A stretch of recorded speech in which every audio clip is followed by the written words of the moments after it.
بسم الله الرحمن الرحيم. اللهم صل على محمد وآل محمد. إلهي لا تؤدبني بعقوبتك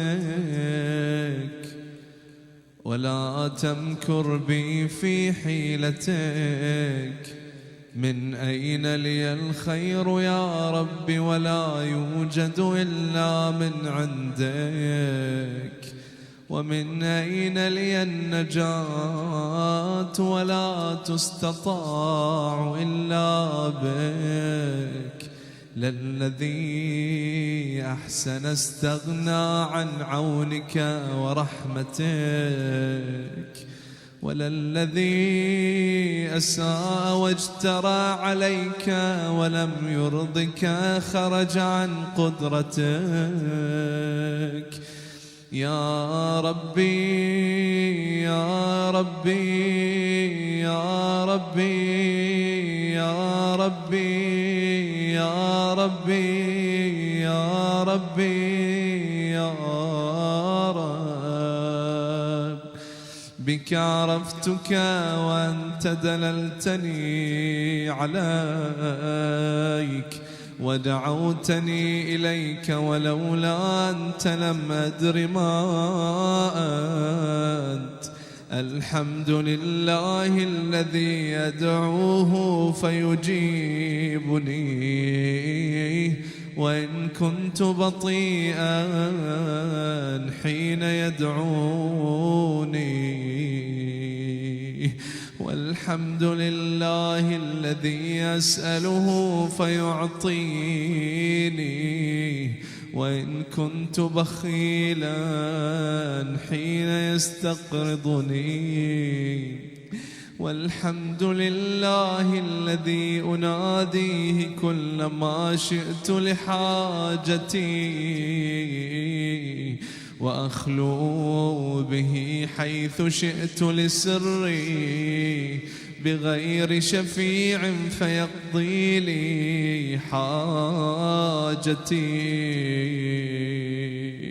الحمد لله الذي لا أدعو غيره، ولو دعوت غيره لم يستجب لي دعائي. والحمد لله الذي لا أرجو غيره، ولو رجوت غيره لأخلف رجائي. والحمد لله الذي وكلني إليه فأكرمني ولم يكلني إلى الناس فيهينوني. والحمد لله الذي تحبب إلي وهو غني عني. والحمد لله الذي يحلم عني حتى كأني لا ذنب لي. فربي أحمد شيء عندي وأحق بحمدي. اللهم إني أجد سبل المطالب إليك مشرعا، ومناهل الرجاء لديك مترعا، والاستعانة بفضلك لمن أملك مباحا، وأبواب الدعاء إليك للصارخين مفتوحا. وأعلم أنك للراجين بموضع إجابة، وللملهوفين بمرصد إغاثة. وأن في اللهف إلى جودك والرضا بقضائك عوضا من منع الباخلين، ومندوحة عما في أيدي المستأثرين. وأن الراحل إليك قريب المسافة، وأنك لا تحتجب عن خلقك إلا أن تحجبهم الأعمال دونك. وقد قصدت إليك بطلبتي وتوجهت إليك بحاجتي، وجعلت بك استغاثتي وبدعائك توسلي من غير استحقاق لاستماعك مني ولا استيجاب لعفوك عني، بل لثقتي بكرمك وسكوني إلى صدق وعدك ولجئي إلى الإيمان بتوحيدك ويقيني بمعرفتك مني أن لا رب لي غيرك ولا إله إلا أنت وحدك لا شريك لك. اللهم أنت القائل وقولك حق ووعدك صدق، واسأل الله من فضله إن الله كان بكم رحيما،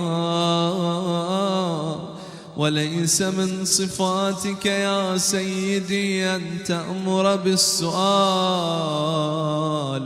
وتمنع العطية، وأنت المنان بالعطيات على أهل مملكتك والعائد عليهم بتحنن رأفتك. إلهي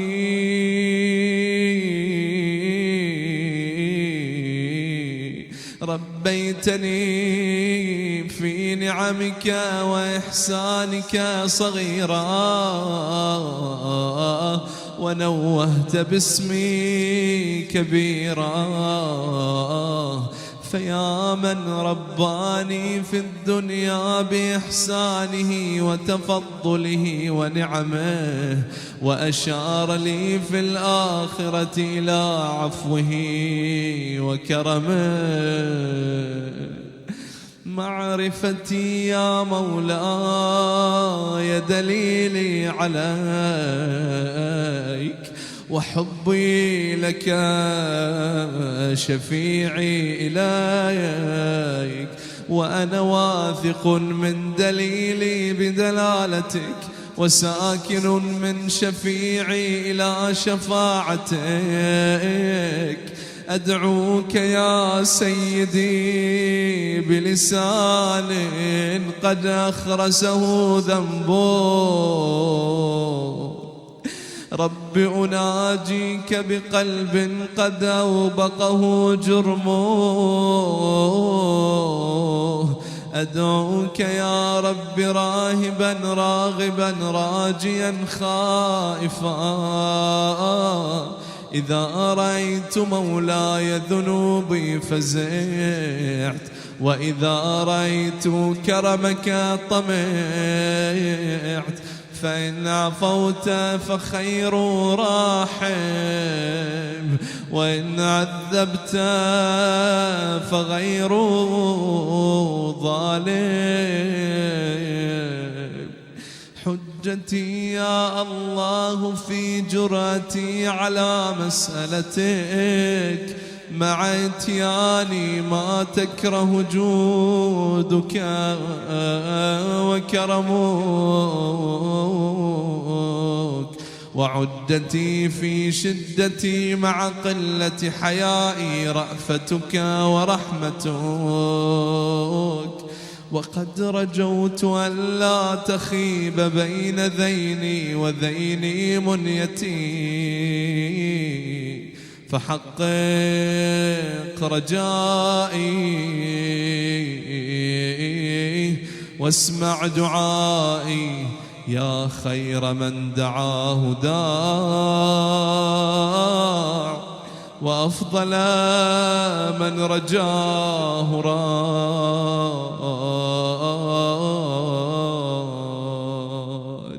عظم عظم يا سيدي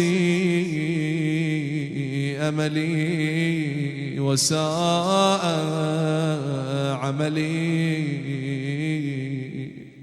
فأعطني من عفوك بمقدار أملي، ولا تؤاخذني بأسوأ عملي، فإن كرمك يجل عن مجازات المذنبين، وحلمك يكبر عن مكافاة المقصرين.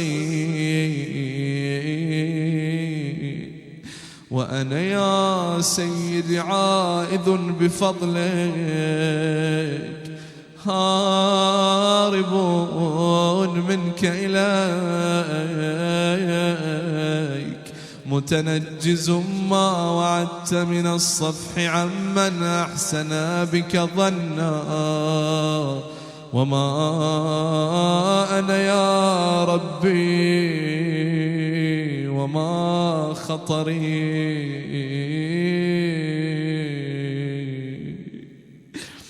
هبني بفضلك وتصدق علي بعفوك،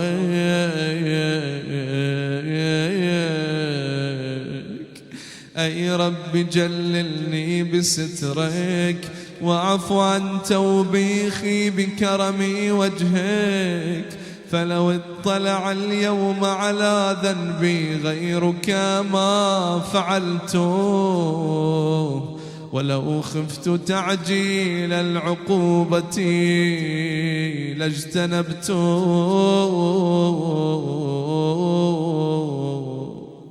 لا لأنك أهون الناظرين إلي وأخف المطلعين علي، بل لأنك يا رب خير الساترين وأحكم الحاكمين وأكرم الأكرمين، ستار العيوب غفار الذنوب، علام الغيوب تستر الذنب بكرمك، تستر الذنب بكرمك، وتؤخر العقوبة بحلمك، فلك الحمد على حلمك بعد علمك، وعلى عفوك بعد قدرتك.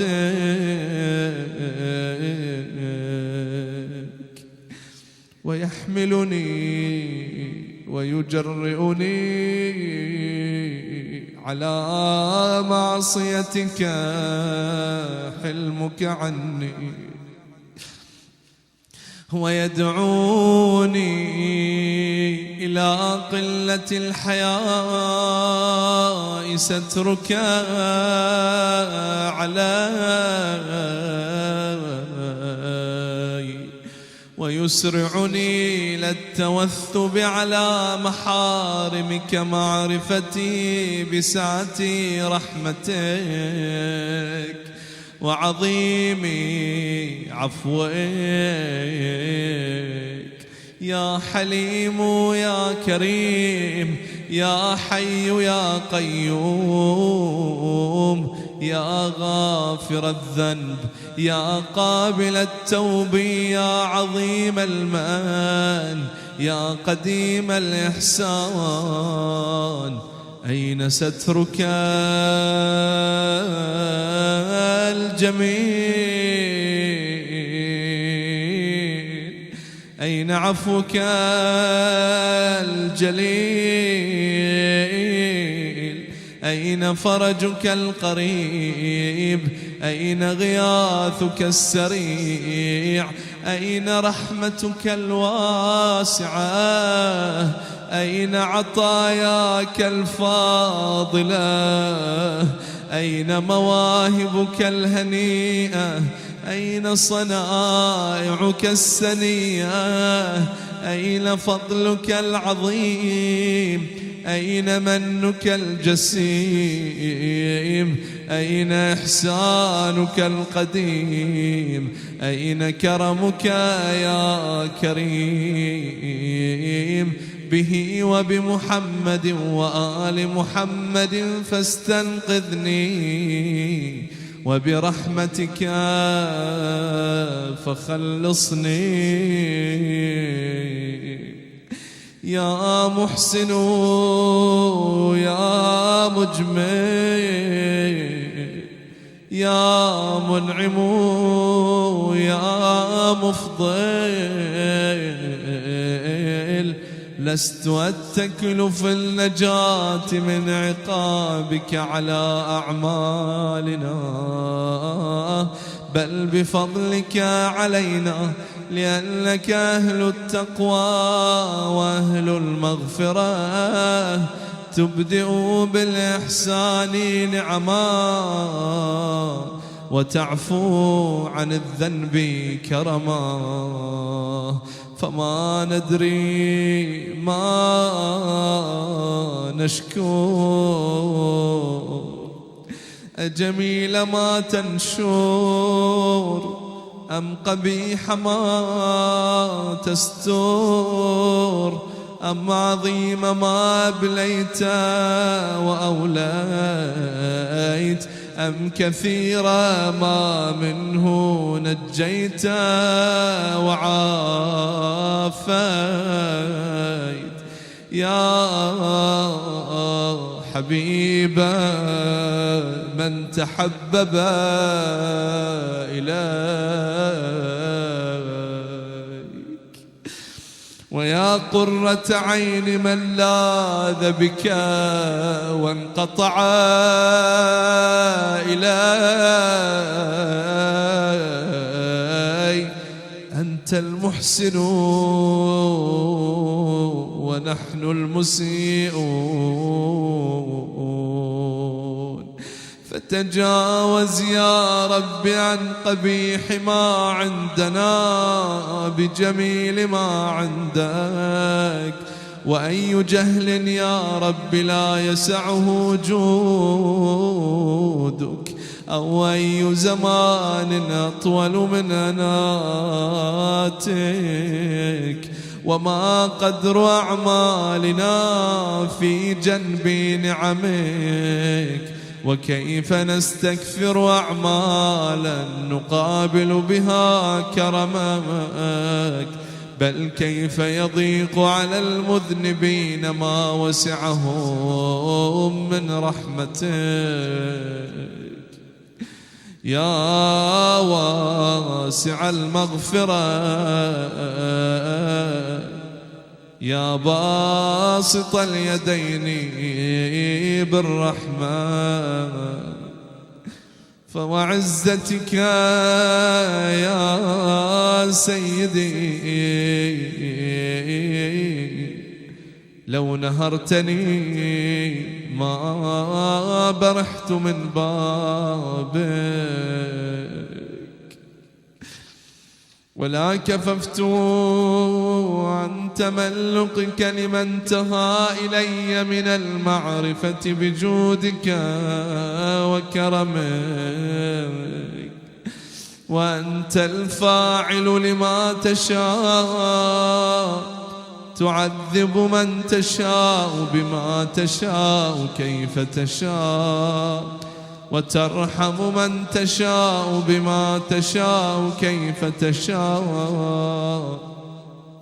ولا تسأل عن فعلك، ولا تنازع في ملكك، ولا تشارك في أمرك، ولا تضاد في حكمك، ولا يعترض عليك أحد في تدبيرك. لك الخلق والأمر، تبارك الله رب العالمين.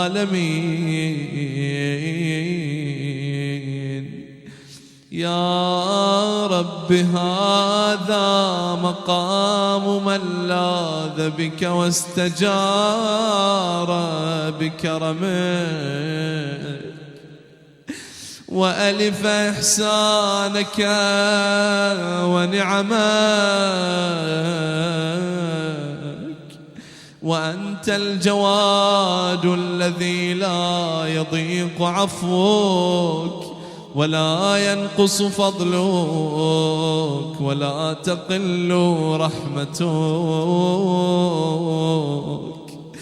وقد توثقنا منك بالصفح القديم والفضل العظيم والرحمة الواسعة، أفتراك يا رب تخلف ظنوننا أو تخيب آمالنا؟ كلا يا كريم، فليس هذا ظننا بك ولا هذا فيك طمعنا. يا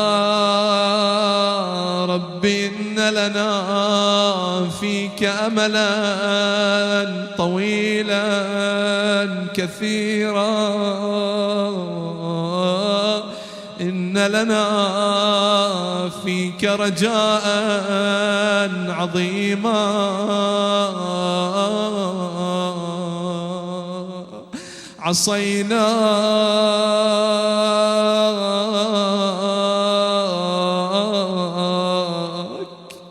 عصيناك ونحن نرجو أن تستر علينا، ودعوناك ونحن نرجو أن تستجيب لنا،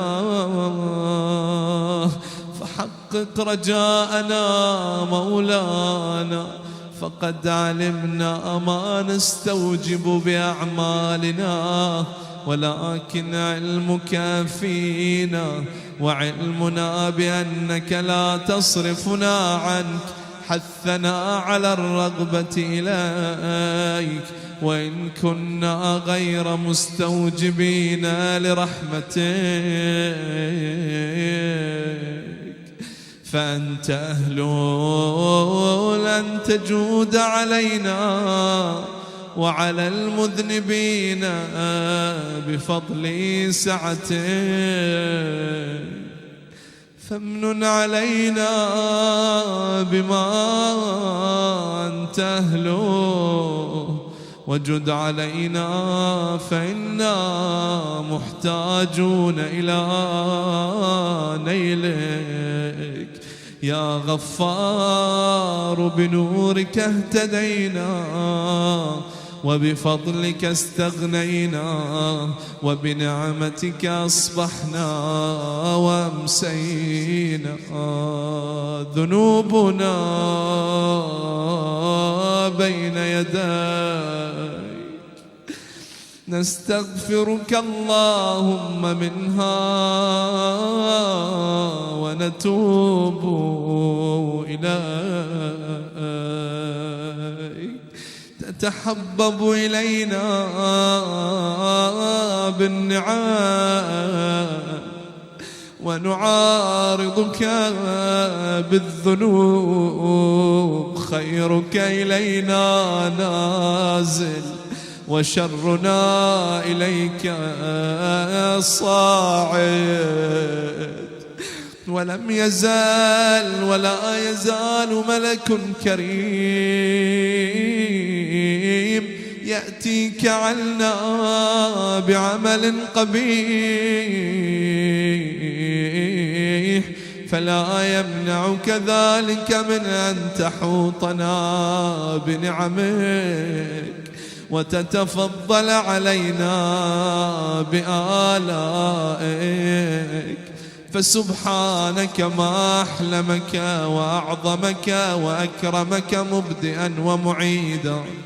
تقدست أسماؤك وجل ثناؤك وكرم صنائعك وفعالك. أنت إلهي أوسع فضلا وأعظم حلما من أن تقايسني بفعلي وخطيئتي، فالعفو العفو العفو سيدي سيدي سيدي. اللهم اشغلنا بذكرك وأعذنا من سخطك وأجرنا من عذابك وارزقنا من مواهبك وأنعم علينا من فضلك وارزقنا حج بيتك وزيارة قبر نبيك. صلواتك ورحمتك ومغفرتك ورضوانك عليه وعلى أهل بيته، إنك قريب مجيب. وارزقنا عملا بطاعتك وتوفنا على ملتك وسنة نبيك صلى الله عليه وآله. اللهم اغفر لي ولوالدي وارحمهما كما ربياني صغيرا، اجزهما بالإحسان إحسانا وبالسيئات غفرانا. اللهم اغفر للمؤمنين والمؤمنات الأحياء منهم والأموات، وتابع بيننا وبينهم بالخيرات. اللهم اغفر لحينا وميتنا وشاهدنا وغائبنا ذكرنا وأنثانا، صغيرنا وكبيرنا، حرنا ومملوكنا. كذب العادلون بالله وضلوا ضلالا بعيدا وخسروا خسرانا مبينا. اللهم صل على محمد وآل محمد، واختم لي بخير، واكفني ما أهمني من أمر دنياي وآخرتي، ولا تسلط علي من لا يرحمني، واجعل علي منك واقية باقية، ولا تسلبني صالح ما أنعمت به علي، وارزقني من فضلك رزقا واسعا حلالا طيبا. اللهم احرسني بحراستك واحفظني بحفظك واكلأني بكلاءتك، وارزقني حج بيتك الحرام في عامنا هذا وفي كل عام، وزيارة قبر نبيك والأئمة عليهم السلام. ولا تخلني يا رب من تلك المشاهد الشريفة والمواقف الكريمة. اللهم تب علي حتى لا أعصيك، وألهمني الخير والعمل به وخشيتك بالليل والنهار ما أبقيتني يا رب العالمين. اللهم إني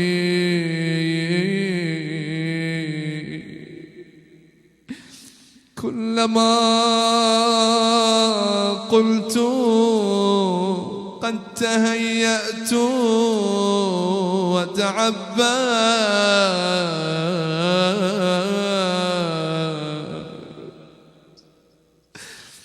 وقمت للصلاة بين يديك وناجيتك،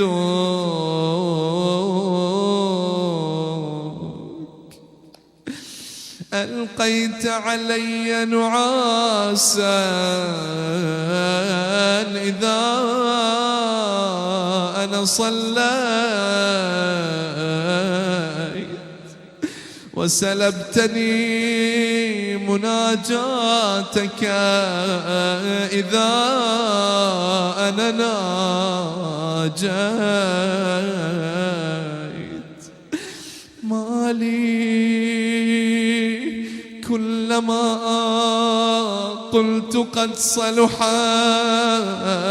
سريرتي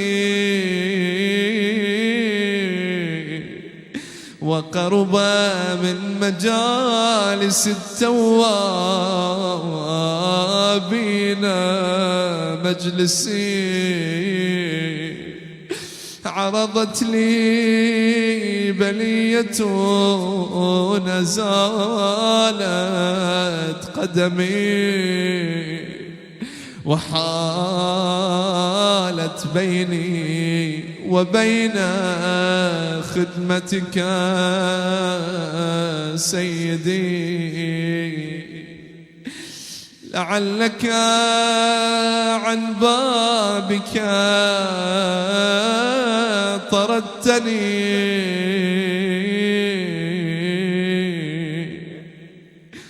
وعن خدمتك نحيتني،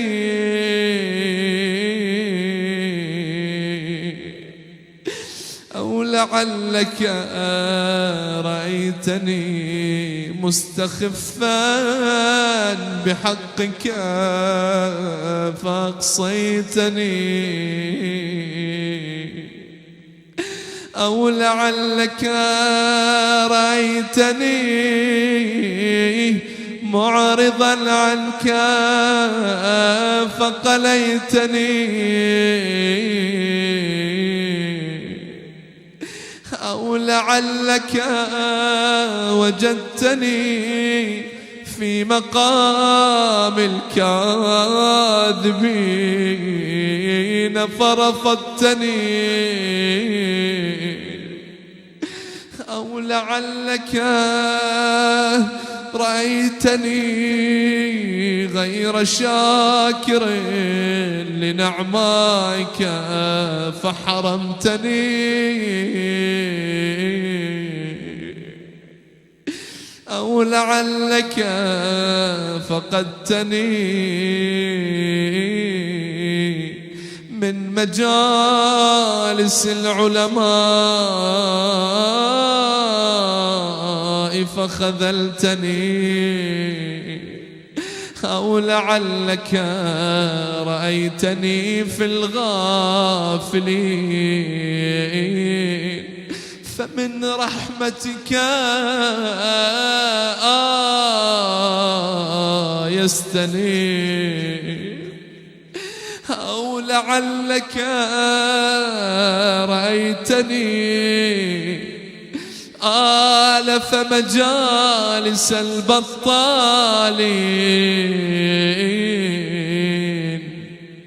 فبيني وبينهم خليتني، أو لعلك لم تحب أن تسمع دعائي فباعدتني،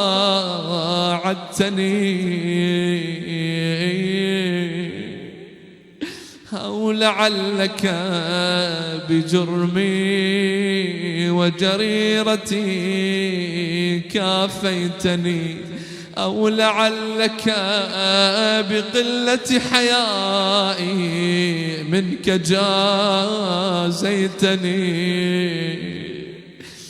فإن عفوت يا رب فطالما عفوت عن المذنبين قبلي، لأن كرمك أي رب يجل عن مكافأة المقصرين، وأنا عائذ بفضلك هارب منك إليك متنجز ما وعدت من الصفح عمن أحسن بك ظنا. إلهي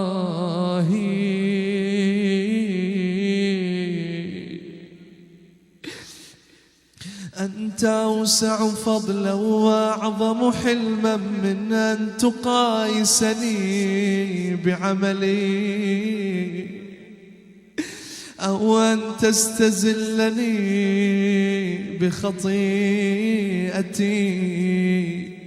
وما أنا يا سيدي وما خطري،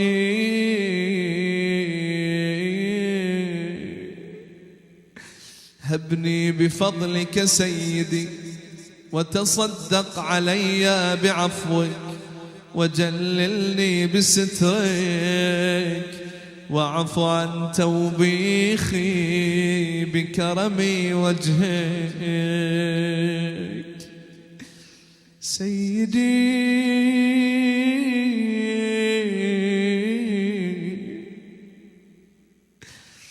أنا الصغير الذي ربيته، وأنا الجاهل الذي علمته،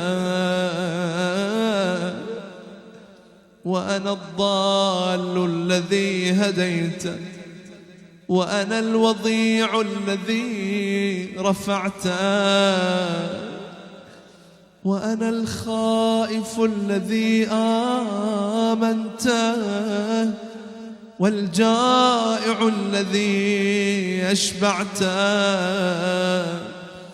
والعطشان الذي أرويته، والعار الذي كسوته، والفقير الذي أغنيته، والضعيف الذي قويته، والذليل الذي أعززته، والسقيم الذي شفيته، والسائل الذي أعطيته، والمذنب الذي سترته، والخاطئ الذي أقلته، وأنا القليل الذي كثرته، والمستضعف الذي نصرته، وأنا الطريد الذي آويته. أنا يا رب الذي لم أستحيك في الخلاء،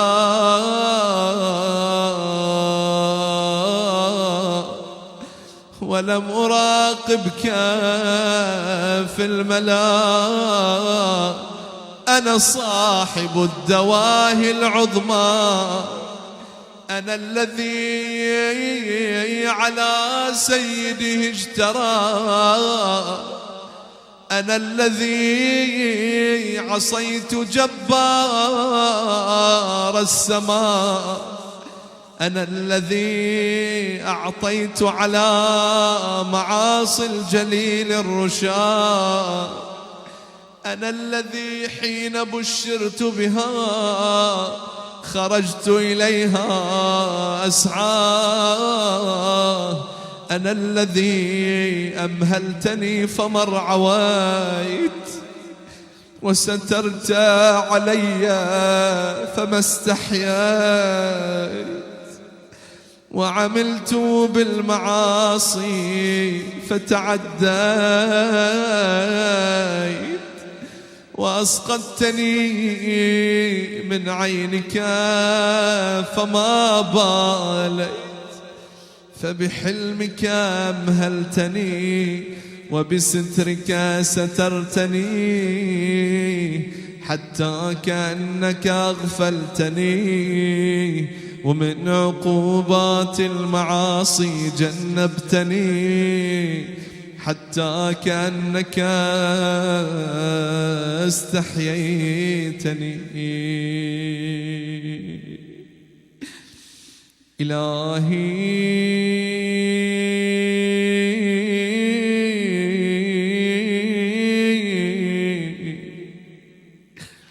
لم أعصك حين عصيتك،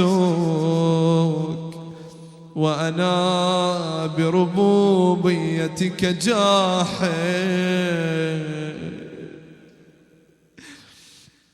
ولا بأمرك مستخف، ولا لعقوبتك متعرض، ولا لوعيدك متهاون، لكن خطيئة عرضت وسولت لي نفسي، وغلبني هواي،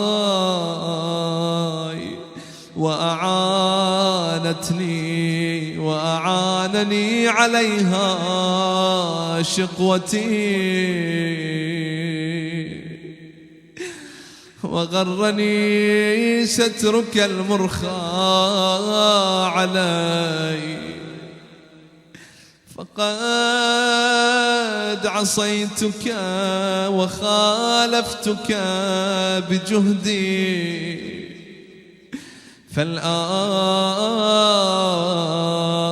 من عذابك من يستنقذني،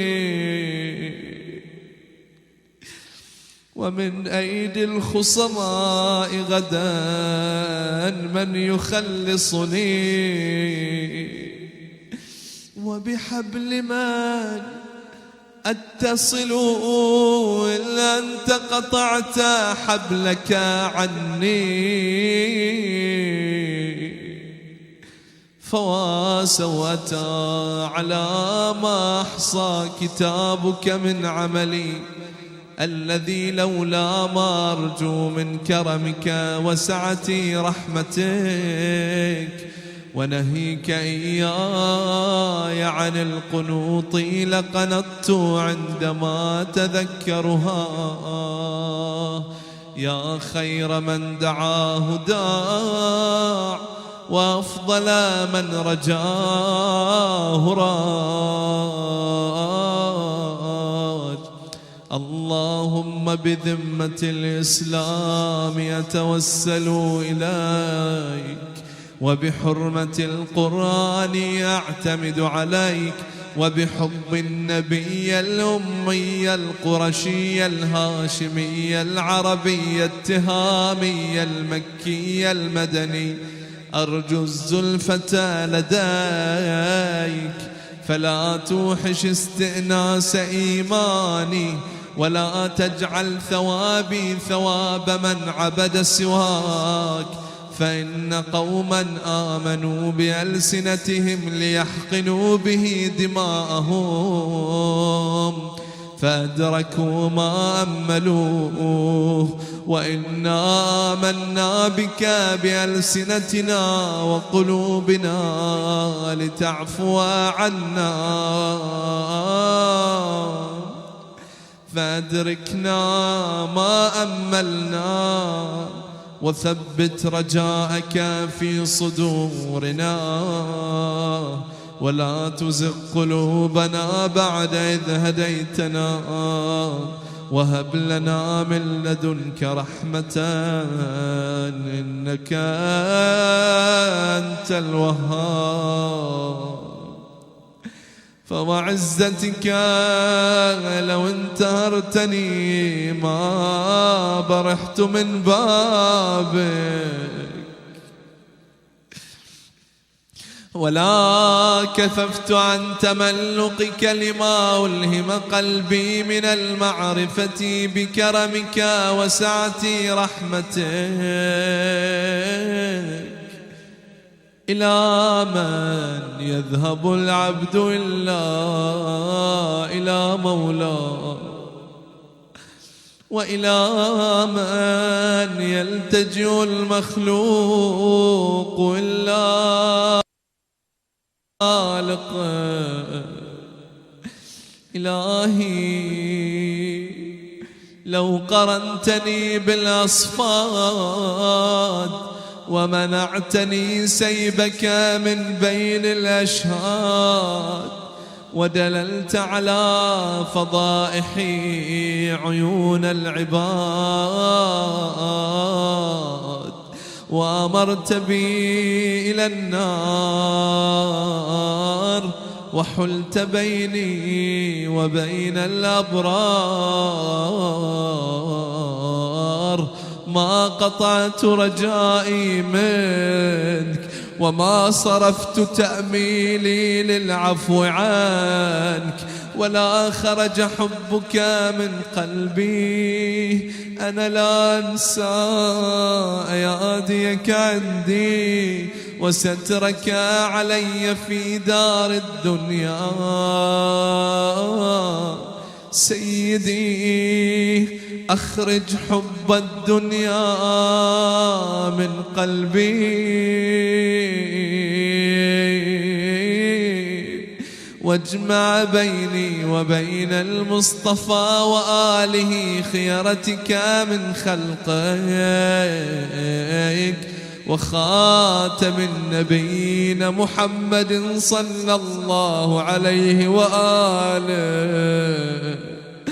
وانقلني إلى درجة التوبة إليك،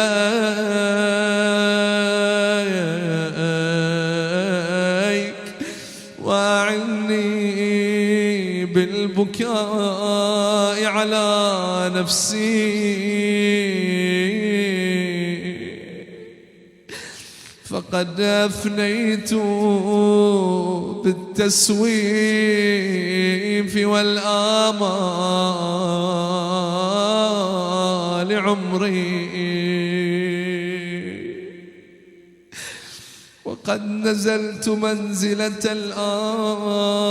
الآيسين من خيري، فمن يكون أسوأ حالا مني،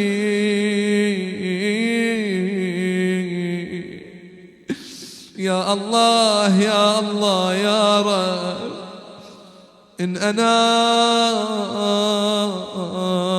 نقلت على مثل حالي إلى قبري، لم أمهده لرقدتي، ولم أفرشه بالعمل الصالح لضجعتي، وما لي لا أبكي ولا أدري إلى ما يكون مصيري،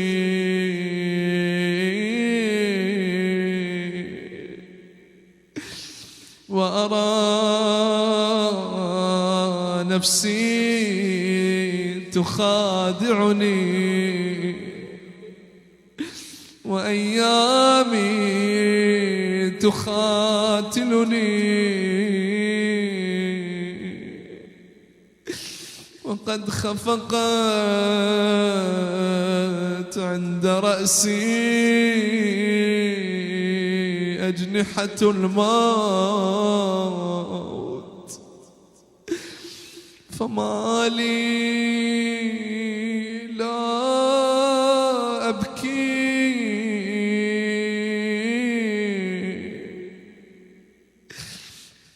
أبكي لخروج نفسي،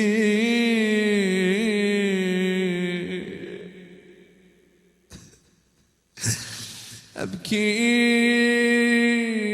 لظلمة، أبكي لظلمة قبري، أبكي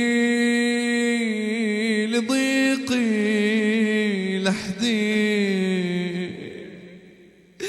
أبكي لسؤال منكر ونكير إياي، أبكي لخروجي من قبري عريانا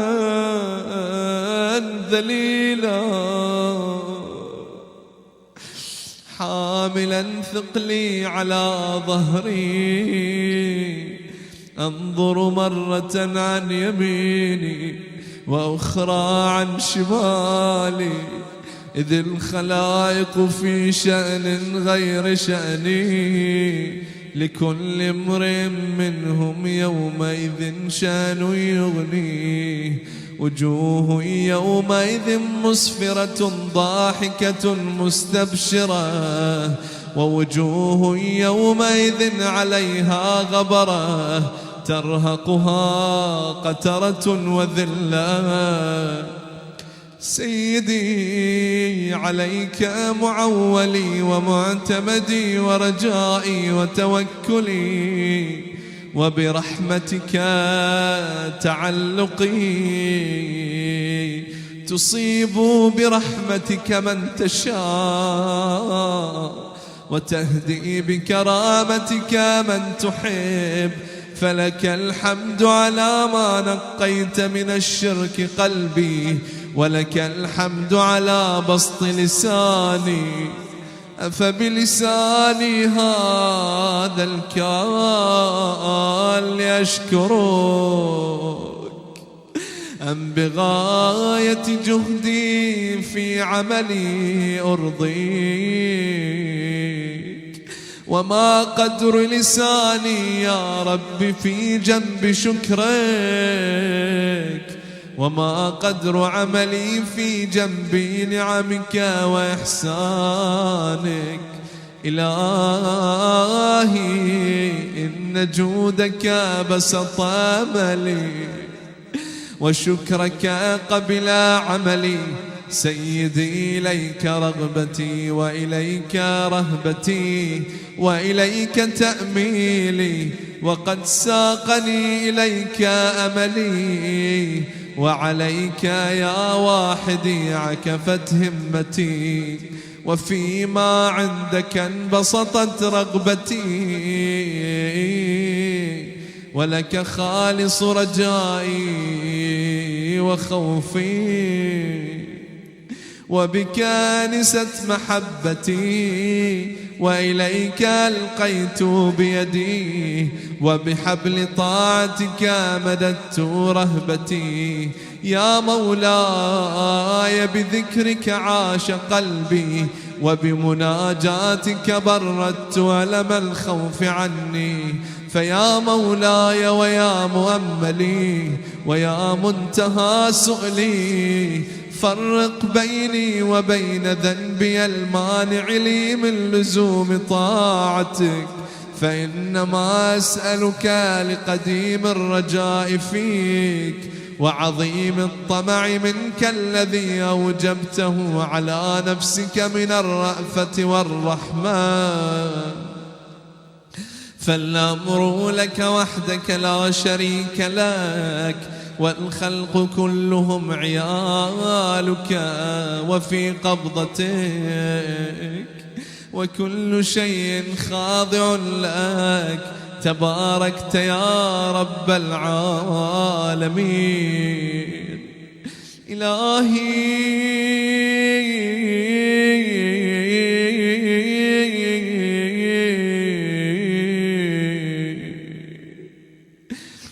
ارحمني إذا انقطعت قامت حجتي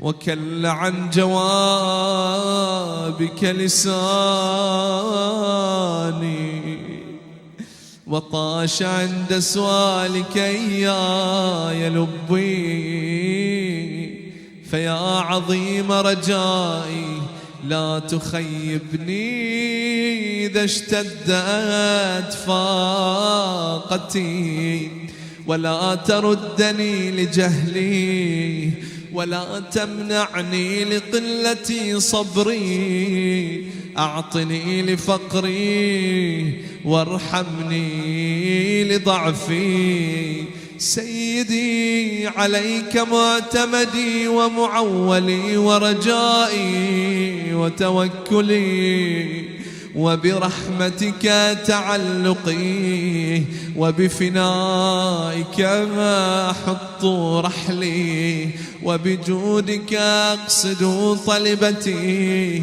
وبكرمك يا ربي أستفتح دعائي ولديك أرجو فاقتي وبغناك أجبر عيلتي وتحت ظل عفوك قيامي وإلى جودك وكرمك أرفع بصري وإلى معروفك أديم نظري فلا تحرقني بالنار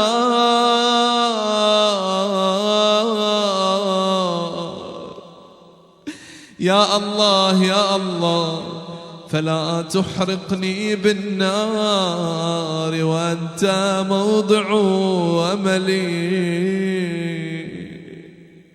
ولا تسكنني الهاوية فإنك قرة عيني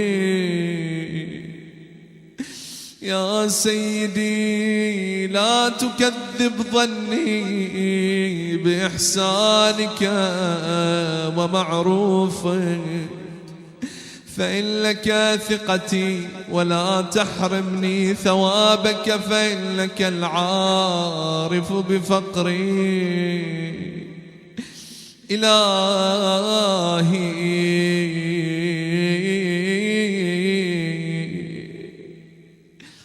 إن كان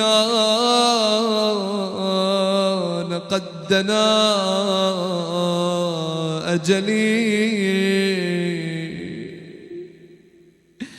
ولم يقربني منك عملي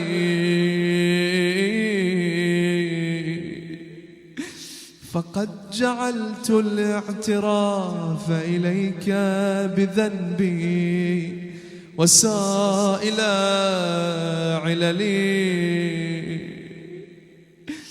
إلهي إن عفوت فمن أولى منك بالعفو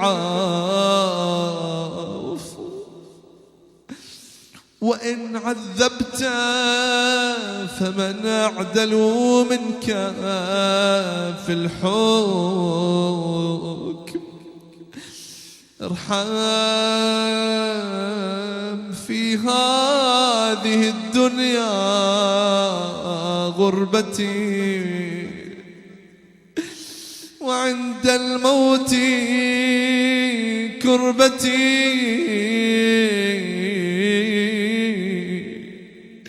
وفي القبر وحدتي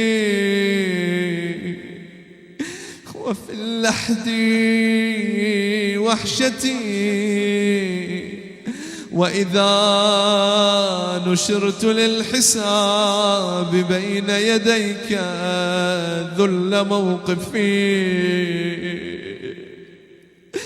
واغفر لي ما خفي على الآدمين من عملي وأدم لي ما به سترتني وارحمني صريعا على الفراش، وارحمني صريعا على الفراش.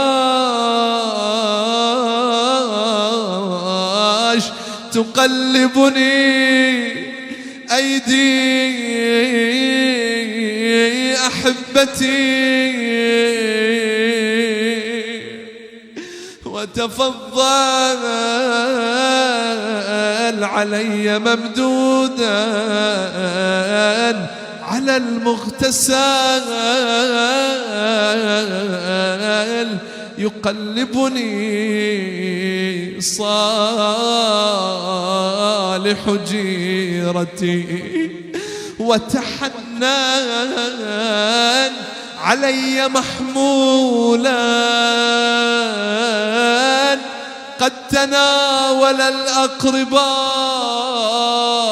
أطراف جنازتي، وجد علي منقولا قد نزلت بك وحيدا في حفرتي. وارحم في ذلك البيت الجديد غربتي، حتى لا استأنس بغيرك يا سيدي. وكلتني إلى نفسي هلكت.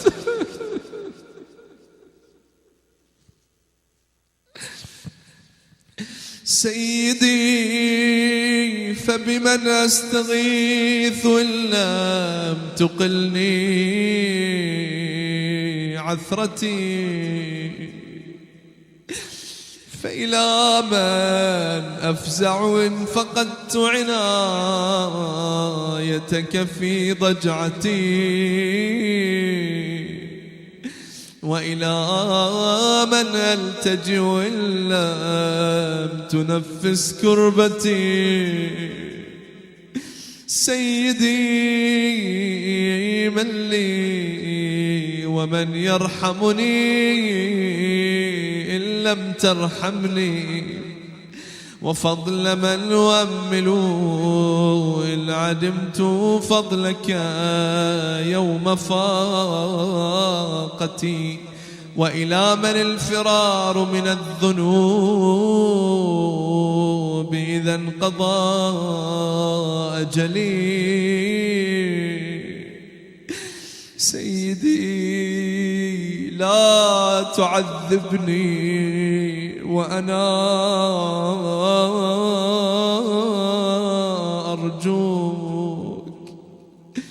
إلهي حقق رجائي وآمن خوفي، فإن كثرة ذنوبي لا أرجو فيها إلا عفوك. سيدي أنا أسألك ما لا أستحق، وأنت أهل التقوى وأهل المغفرة، فاغفر لي والبسني من نظرك ثوبا يغطي علي التبعات وتغفرها لي ولا أطالب بها، إنك ذو من قديم وصفح عظيم وتجاوز كريم. إلهي أنت الذي تفيض سيبك على من لا يسألك وعلى الجاحدين بربوبيتك، فكيف سيدي بمن سالك وأيقن أن الخلق لك والأمر إليك؟ تباركت وتعاليت يا رب العالمين. سيدي عبدك ببابك قامته الخصاصة بين يديك، يقرع باب إحسانك بدعائه، فلا تعرض بوجهك الكريم عني واقبل مني ما أقول، فقد دعوت بهذا الدعاء وأنا أرجو أن لا تردني معرفة مني برأفتك ورحمتك. إلهي أنت الذي لا يحفيك سائل ولا ينقصك نائل، أنت كما تقول وفوق ما نقول. اللهم إني أسألك صبرا جميلا وفرجا قريبا وقولا صادقا وأجرا عظيما. أسألك يا رب من الخير كله ما علمت منه وما لم أعلم. أسألك اللهم من خير ما سألك منه عبادك الصالحون.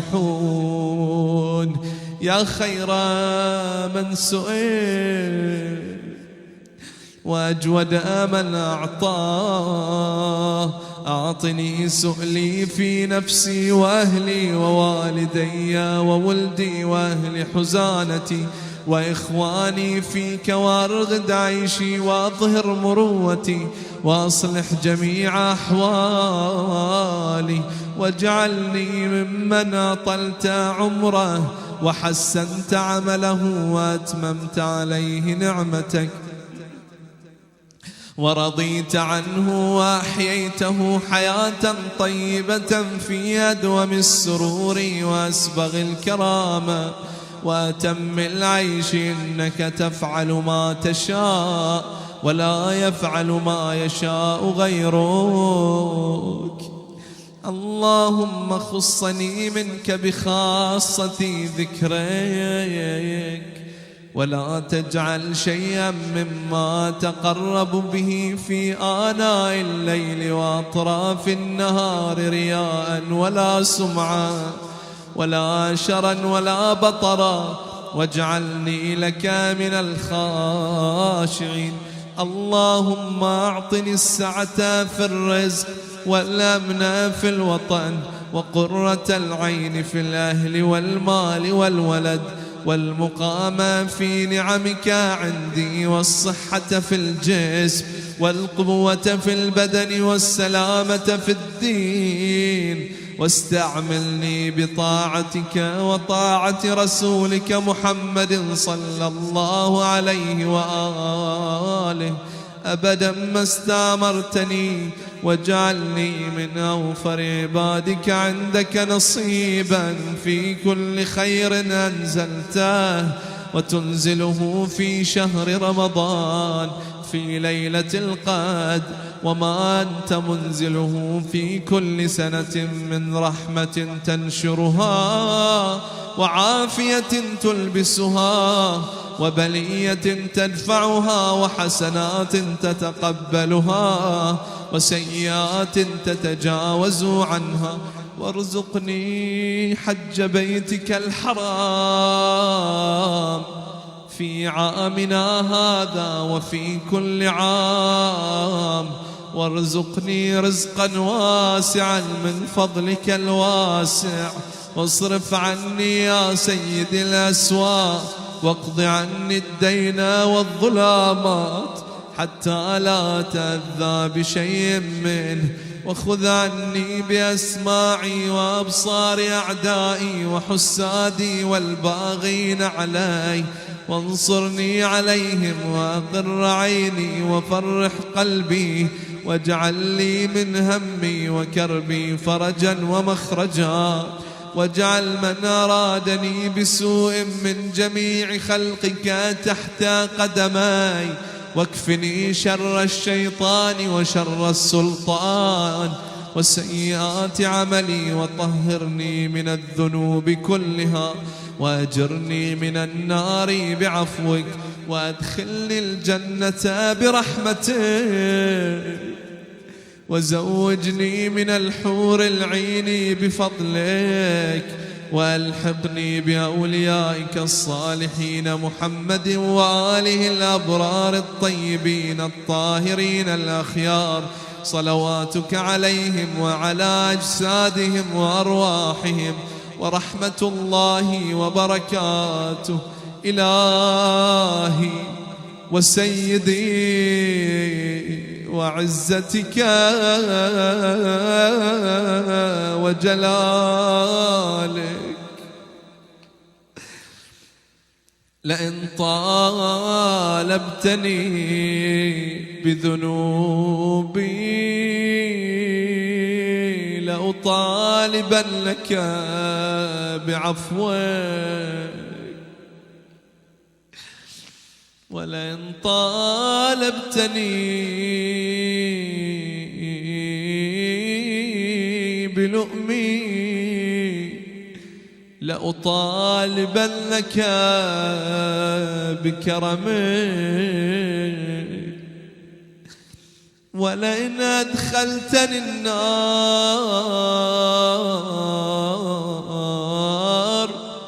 لأخبرن أهل النار بحبي لك.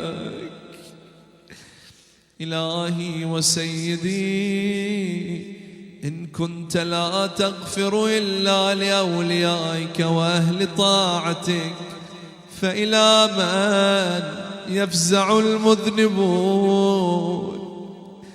وإن كنت لا تكرم إلا أهل الوفاء بك فبمن يستغيث المسيئون؟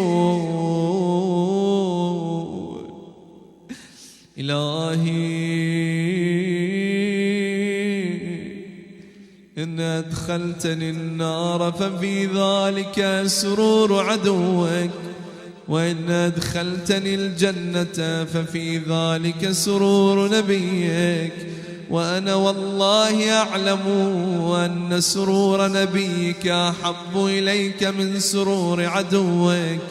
اللهم إني أسألك أن تملأ قلبي حبا لك وخشية منك وتصديقا بكتابك وإيمانا بك وفرقا منك وشوقا إليك يا ذا الجلال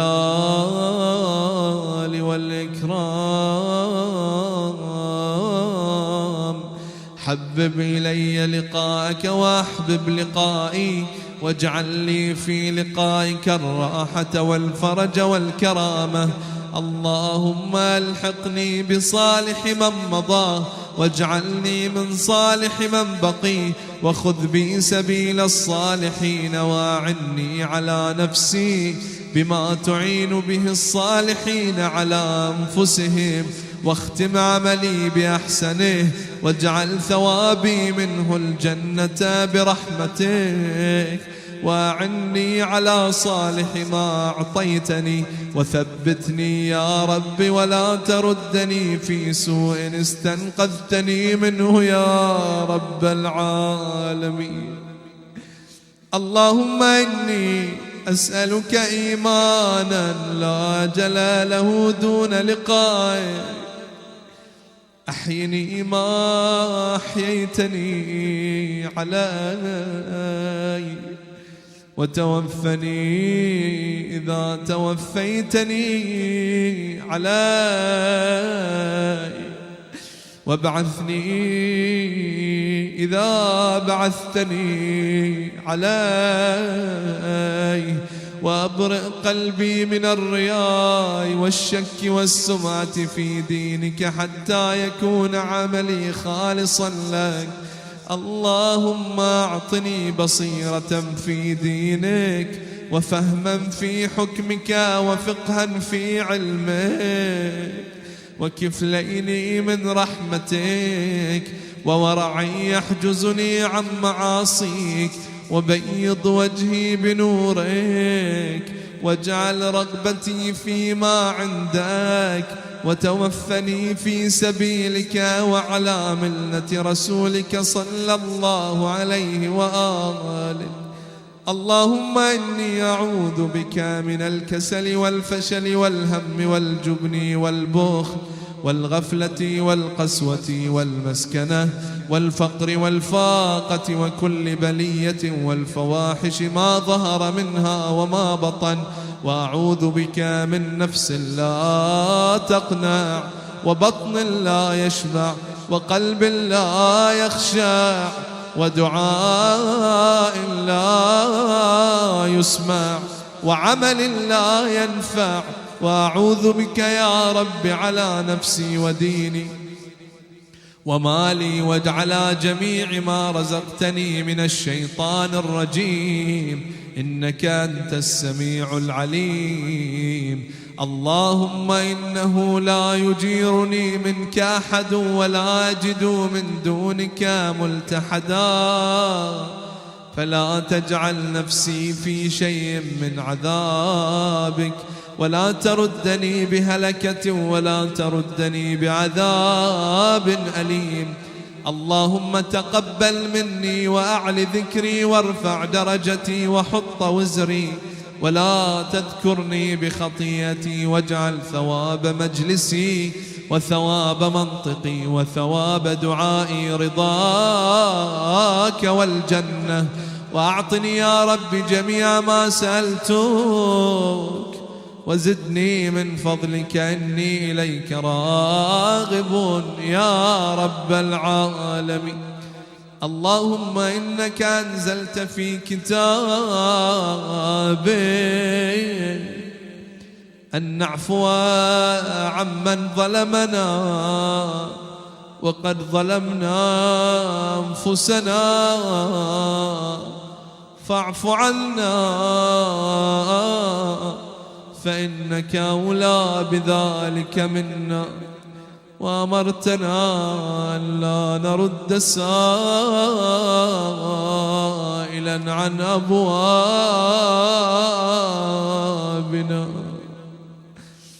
وقد جئتك سائلا فلا تردني إلا بقضاء حاجتي.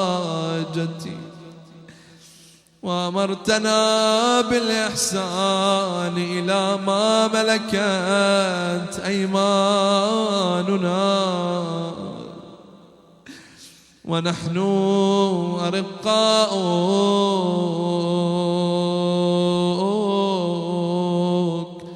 فأعتق رقابنا من النار،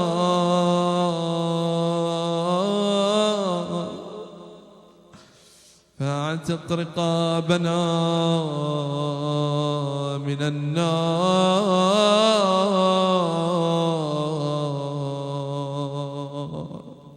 يا مفزعي عند كربتي،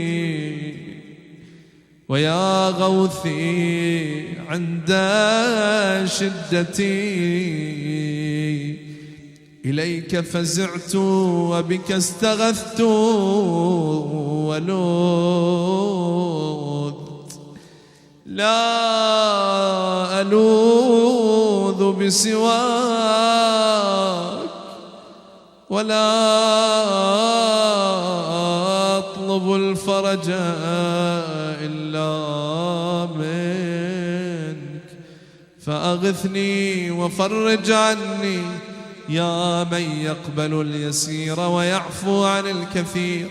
اقبل مني اليسير واعف عني الكثير، إنك أنت الرحيم الغفور. اللهم إني أسألك إيمانا تباشر به قلبي، ويقينا صادقا حتى أعلم أنه لن يصيبني إلا ما كتبت لي، ورضني من العيش بما قسمت لي يا أرحم الراحمين. وصل اللهم على سيدنا محمد وآله الطيبين الطاهرين.